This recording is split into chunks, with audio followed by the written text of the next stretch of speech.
Home rule, could you just talk about that a little bit? What it is, you mean? Yeah, what it is, so everybody knows, and then the second thing is, what are the process, I live in Windsor.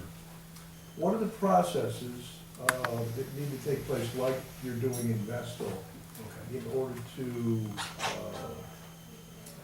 do something similar in Windsor for me, that you're doing in Vestal? What are the steps that you're taking, if you could address that? The simple, non-legal definition of home rule is that municipalities in this state and some others have really extraordinary powers to decide what can and can't happen in particular places in their towns. So, for instance, you have zoning.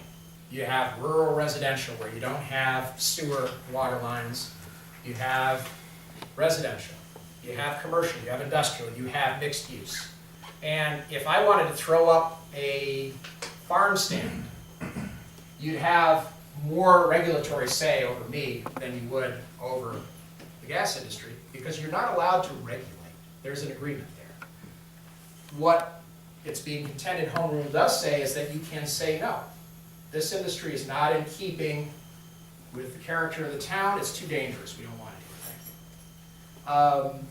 So home rule, though, at one time, and I'm going to forget the year, I think it was before the 80s certainly, towns did have home rule on this issue.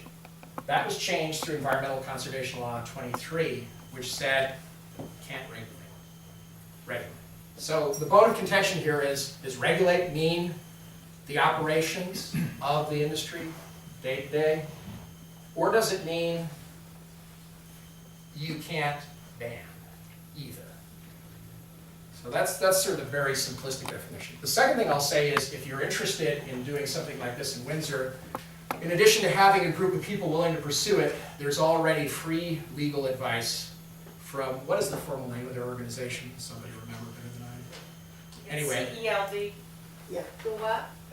Well, there's two actually. There's CELDF, and then there's the Slotches outfit in Ithaca, which are two different things. And I can hook anybody up who wants to. They're very well known. They work pro bono. They have crafted law for many of the municipalities, including the ones in court, that they feel will stand in court and win in court.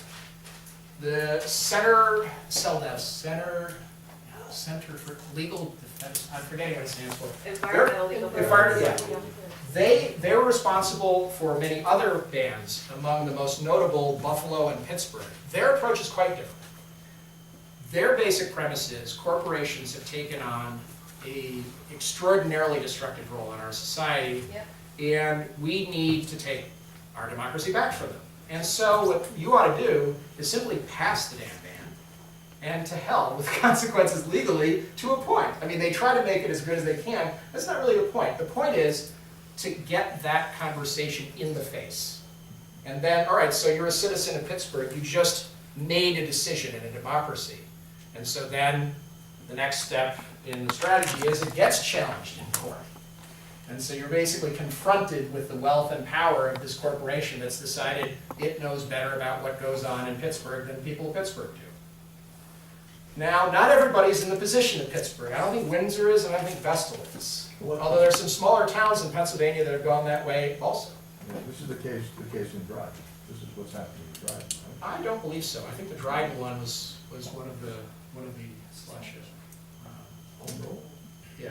No, it's home rule. It's not an issue of home rule. It's whether or not the legal language of the ban is structured to be defensible in court as opposed to being a political challenge.